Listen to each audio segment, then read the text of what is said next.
All right, so here's how I play a rock beat groove. I'm going to take an octave, in this case D. I'm going to be in D minor.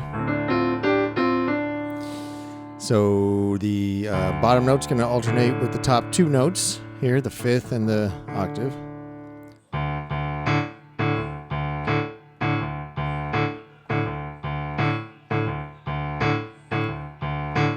Okay, here's the beat here.